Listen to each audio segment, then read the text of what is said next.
Yes big breaking news చూస్తున్నాం. కాళేశ్వరం పైన justice PC Ghosh commission నివేదిక అంశంలో అయితే బీఆర్ఎస్ అధినేత మాజీ సీఎం కేసీఆర్ ఇంకా మాజీ మంత్రి హరీష్ రావులకైతే హైకోర్టు భారీ ఊరటనే లభించిందని చెప్పుకోవాలి. మరి ఇరుపక్షాల వాదనలు సుదీర్ఘంగా విన్న కోర్టు కాళేశ్వరం ఎత్తిపోతలపైన అయితే కమిషన్ ఏర్పాటును సమర్థిస్తూ ఇక అది చట్టబద్ధమేనని చెప్పేసి కూడా తేల్చి చెప్పేసింది. మరి ఇక నివేదిక తయారు చేసే సమయంలో జస్టిస్ పీసీ ఘోష్ కమిషన్ అయితే ఎలాంటి నిబంధనలు పాటించలేదని చెప్పేసి కూడా కోర్టు అభిప్రాయాన్ని వ్యక్తం చేసింది. మరి సెక్షన్ 8 కింద నోటీసులు ఇవ్వకుండానే నిరాధారమైనటువంటి ఆరోపణలు చేయడం అయితే కరెక్ట్ కాదని చెప్పేసి ఇప్పటికే తెలియజేసింది. మరి నివేదిక ఆధారంగా పిటిషన్లపైన ఎలాంటి చర్యలు తీసుకోవద్దని చెప్పేసి అయితే ఇక ధర్మాసనం అయితే స్పష్టం చేసింది. మరి దానికి సంబంధించి ఆదేశాలు కూడా జారీ చేసింది.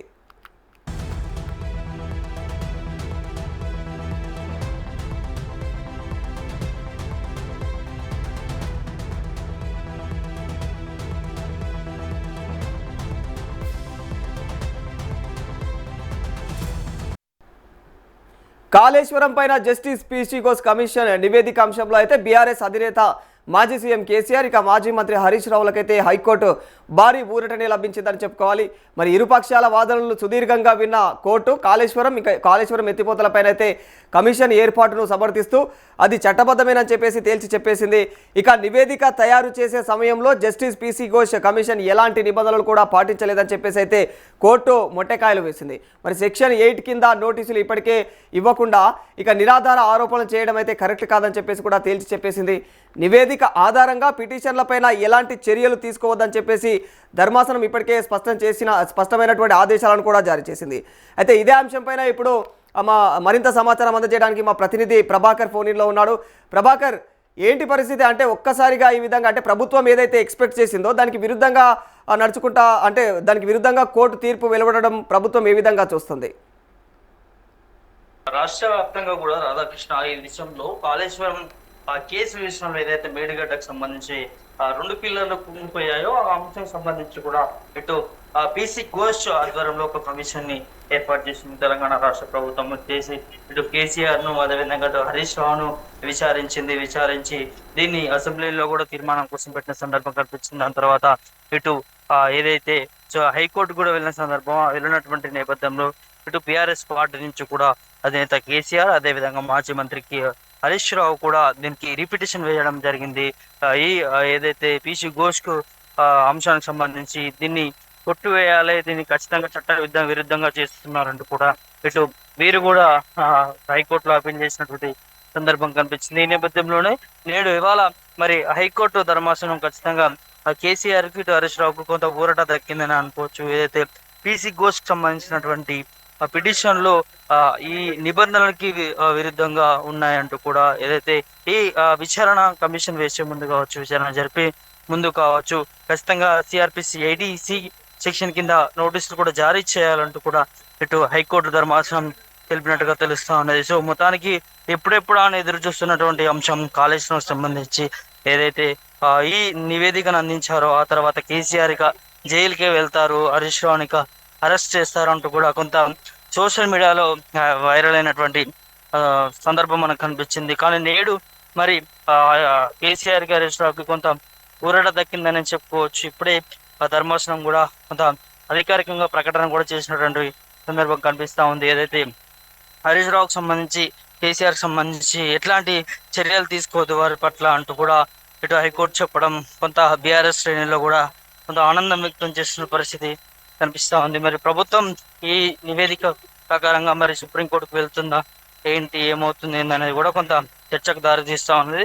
మొత్తానికైతే బీఆర్ఎస్ పార్టీ ఈ ఏదైతే వెలువడిన తర్వాత ఈ వార్త బయటకు వచ్చిన తర్వాత కొంత వారు సంబరాల్లో ఉన్నారు. ఖచ్చితంగా కాంగ్రెస్ పార్టీ ఇవాళ కావలసుకునే కాళేశ్వరం అంశంకి సంబంధించి ఏమీ లేకున్నా కూడా ఇవాళ కాలయాపన చేస్తూ ఇష్యూస్ ని డైవర్ట్ చేస్తూ ఇవాళ పీసీ ఘోష్ కమిషన్ ని తీసుకొచ్చి దాంట్లో తప్పుడు ఆధారాలు చిత్రీకరించి ఇవాళ కేవలం ప్రతిపక్ష నాయకులైనటువంటి మా మీద ఈ విధంగా బురద జల్లుతూ నెపం జల్లుతూ మమ్మల్ని అరెస్ట్ చేయాలని ఒక కుట్రతో ఇదంతా చేస్తా ఉన్నారంటూ ఇవాళ తేడతలం అయిపోయింది. కోర్టులే ఇవాళ ఈ విధంగా తీర్పులు ఇస్తుంటే ఖచ్చితంగా ప్రభుత్వానికి మొట్టికాయలు వేస్తున్నట్టుగా క్లియర్ గా తెలుస్తా ఉన్నది. ఇకనైనా ప్రభుత్వం పద్ధతి మార్చుకోవాలంటూ కూడా బీఆర్ఎస్ శ్రేణుల నుంచి కూడా పెద్ద ఎత్తున వారు సోషల్ మీడియా వేదిక కావచ్చు, లేకపోతే ప్రెస్ మీట్ ఆధారంగా వారు మాట్లాడుతున్నటువంటి సందర్భాలు కనిపిస్తున్నాయి. అటు ప్రభుత్వం మాత్రం ఖచ్చితంగా ఎన్నికల ముందు కూడా కాళేశ్వరంలో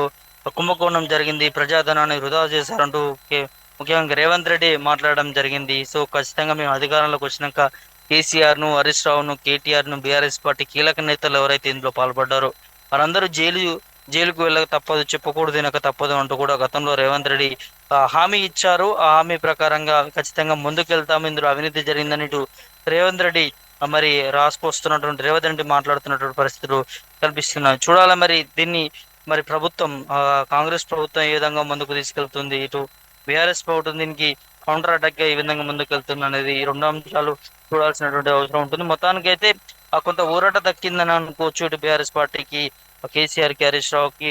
సో కొంత మొన్నటి వరకు కూడా కేసు ఏ విధంగా వస్తుంది ఏంటి అనేది కూడా కొంత టెన్షన్ వాతావరణంలో బీఆర్ఎస్ పార్టీ ఉన్నట్టుగా తెలిసింది. ఆ నేపథ్యంలోనే భారీ బహిరంగ సభ ఉన్నా కూడా ఇటు జగిత్యాల బీఆర్ఎస్ పార్టీలోకి జీవన్ రెడ్డి జాయినింగ్, అదేవిధంగా కేసీఆర్ బహిరంగ సభ ఉన్నా కూడా ఇటు హరీష్ రావు, అదేవిధంగా కీలక నేతలు కొంతమంది ఆ రోజు ఢిల్లీకి వెళ్ళి అక్కడ ఉన్నటువంటి న్యాయవాదులతోని దీని మీద కీలక భేటీ కూడా అయినట్టుగా తెలిసింది. సో ఈ నేపథ్యం అక్కడ ఏదైతే కేసుకు సంబంధించి ఉందో, కాళేశ్వరం సంబంధించి ఇక్కడ ఒకవేళ బీఆర్ఎస్ పార్టీకి వ్యతిరేకంగా వస్తే అదేవిధంగా సుప్రీంకోర్టులో కూడా లేవనెత్తడానికి కీలకమైన అంశాల గురించి న్యాయ నిపుణులతో భేటీ కోసం ఢిల్లీకి వెళ్ళినటువంటి సందర్భం కూడా క్లియర్ గా కనిపించింది. సో ఖచ్చితంగా న్యాయం కోసం పోరాడతామంటే బీఆర్ఎస్ పార్టీ చెప్తా ఉంది. కానీ ఇటు కాంగ్రెస్ పార్టీ ముఖ్యమంత్రి రేవంత్ రెడ్డి బహిరంగంగానే మరి ప్రెస్ మీట్ లో కూడా చెప్పడం జరిగింది, ఢిల్లీకి ఎందుకు వెళ్ళాడు, సిబిఐకి మేము కేసు అప్పచెప్తే ఇవాళ ఏం మంతనాలు చేయడానికి బీజేపీ నాయకులతోని హరీష్ రావు వెళ్తాడు, ఇంత కీలక మీటింగ్ కదా, ఎక్కడ చెప్పకుండా ఎలా వెళ్తారు, ఇది ఖచ్చితంగా పోయి అక్కడ బీజేపీ నాయకులతో భేటీ అయ్యి ఇవాళ ఈ కేసును తప్పుదో పట్టించడానికి ప్రయత్నం చేస్తున్నారంటూ కూడా డైరెక్ట్ గా ముఖ్యమంత్రి చెప్పడం జరిగింది. ప్రభాకర్, దాంతో పాటు బీజేపీ అంటే మరి పీసీ ఘోష్ నివేదికలో ధర్మాసనం ఎత్తి చూపినటువంటి లోపాలు ఏమిటి అసలు వాస్తవంగా? అంటే ఇందులో ముఖ్యంగా ఏదైతే సెక్షన్ 8 కింద ఖచ్చితంగా నోటీసులు ముందుగా ఇచ్చి కమిషన్ ముందుకు వెళ్లాల్సినటువంటి అవసరం ఉంటుంది. అందులో ఇటు ఈ కమిషన్ క్రమబద్ధంగా లేనందు వలన ఖచ్చితంగా దీని మీద హైకోర్టు యాక్షన్ తీసుకున్నట్టే తెలుస్తా ఉంది. దాంతో పాటు అసలు వారు లేవనెత్తిన అంశాలు కూడా ఇందులో ఏదైతే కాళేశ్వరం కుంగిపోయింది, కూలిపోయింది, అవినీతి జరిగింది అని కేవలం మాటల వారిగానే రాతల వారిగానే ఉన్నాయి. కానీ దానికి సంబంధించిన సరైన ఆధారాలు, ప్రాజెక్ట్ కి సంబంధించిన డీటెయిల్ విషయంలో కావచ్చు, ఎక్కడ అవినీతి జరిగిందనే పూర్తి ఆధారాలతో కోర్టుకి సమీపించకపోవడంతోనే ఇది ఖచ్చితంగా దీంట్లో సరైన ఆధారాలు లేవు, ఇది ఓన్లీ కల్పితాలు మాత్రమే అన్నట్టుగా కనిపిస్తున్నాయి అనేది ఇటు హైకోర్టు వాదన. దీనికి సరైన ఆధారాలు ఎందుకు పెట్టలేదంటూ కూడా ఇటు కమిషన్ ని కూడా అడిగినట్టుగా తెలుస్తా ఉంది. ఇట్లాంటి తప్పుడు ఆధారాలతో చిత్రీకరించి చేయకూడదు, ఇది కరెక్ట్ కాదు, ఇది పద్ధతి కాదు, క్రమబద్ధంగా లేదు అన్నట్టు కూడా ఇటు హైకోర్టు కూడా మరి తీర్పిచ్చినట్టుగా క్లియర్ గా తెలుస్తా ఉంది.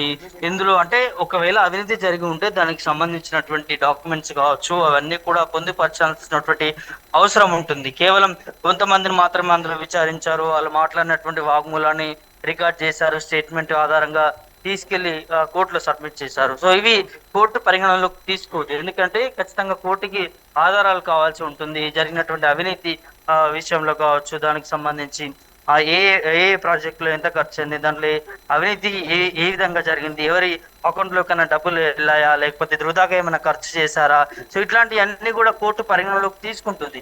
సో అవి కీలకంగా ఏమి కోర్టుకి కనిపించకపోవడంతో ఓన్లీ ఈ స్టేట్మెంట్ వాళ్ళు రికార్డ్ చేసిన ఆధారంగా కేసుని ఫైల్ చేయాలంటూ హైకోర్టుకు వెళ్ళడం చూసాము. సో ఇవే మెయిన్ గా ఇటు పీసీ ఘోష్ కమిషన్ కి ముట్టికాయలు వేసే విధంగా హైకోర్టుకు సంబంధించిన తీర్పు వెల్లడైందని చెప్పుకోవచ్చు రాధాకృష్ణ.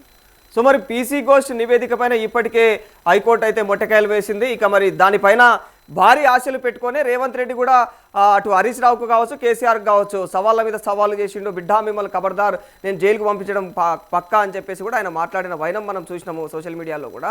మరి ఇలాంటి సందర్భంలో ఇప్పుడు మరి హైకోర్టు అయితే ఇప్పుడు దీనిపైన మొట్టకాయలు వేసింది కాబట్టి నెక్స్ట్ ప్రభుత్వం ఏ విధమైనటువంటి చర్యలు తీసుకునే అవకాశం ఉంది? దాన్ని మళ్ళీ ముందుకు తీసుకెళ్లే అవకాశాలు ఏమైనా ఉన్నాయి ఇతర చర్యలు తీసుకొని?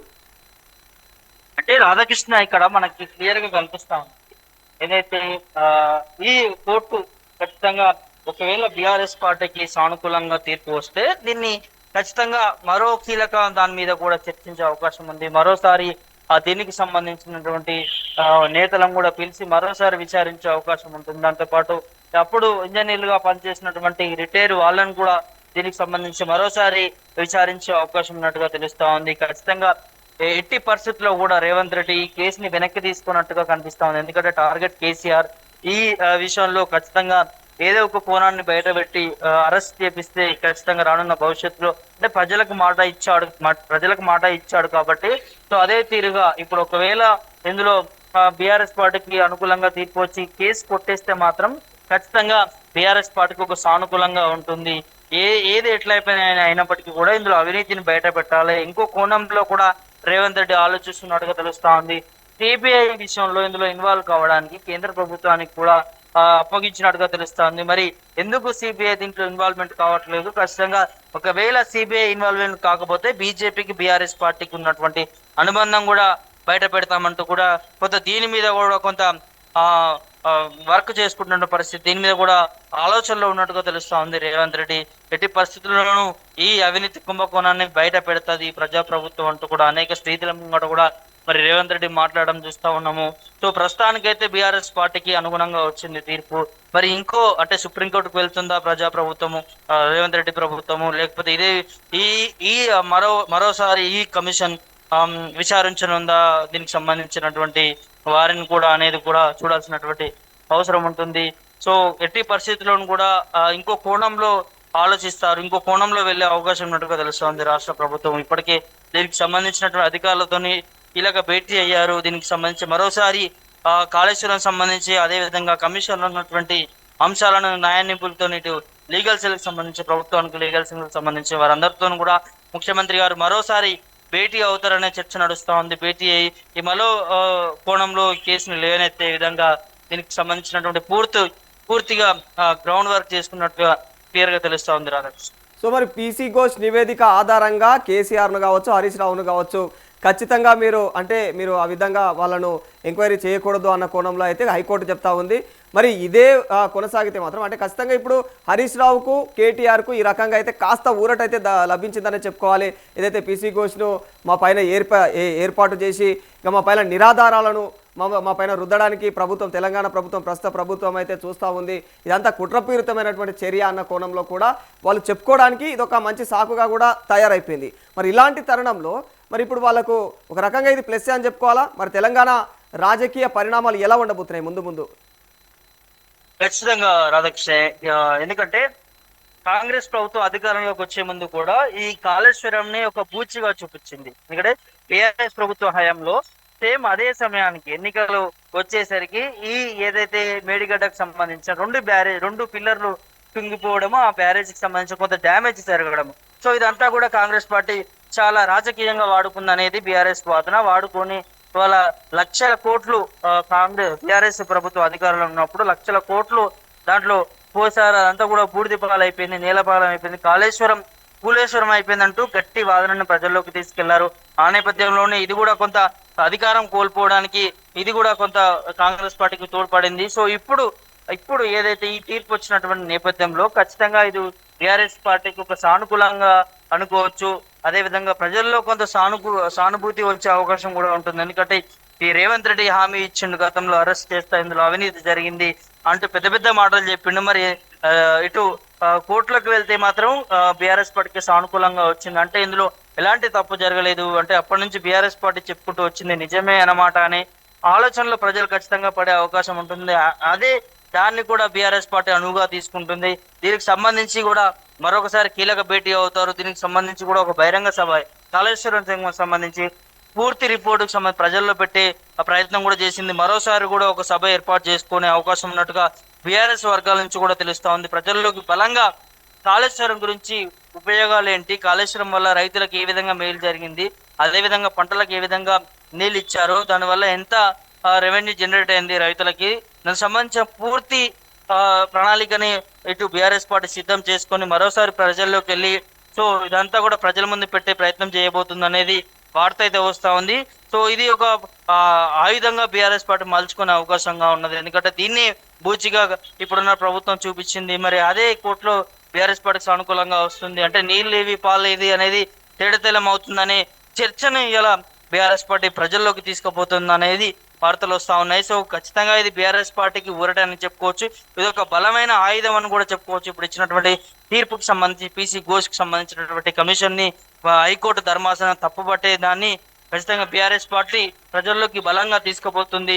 ఇటు న్యాయ నిపుణులతో ఒక మరోసారి కీలక భేటీకి సంబంధించి ఇవన్నీ కూడా చేసుకుంటా ఉన్నారు. గ్రౌండ్ లోకి ప్రజల్లోకి కూడా తీసుకెళ్లే ప్రయత్నం కూడా బీఆర్ఎస్ పార్టీని చేయబోతా ఉన్నది. రానున్న భవిష్యత్తులో ఖచ్చితంగా బీఆర్ఎస్ పార్టీ అధికారం కోసం పోరాటం చేస్తుంది.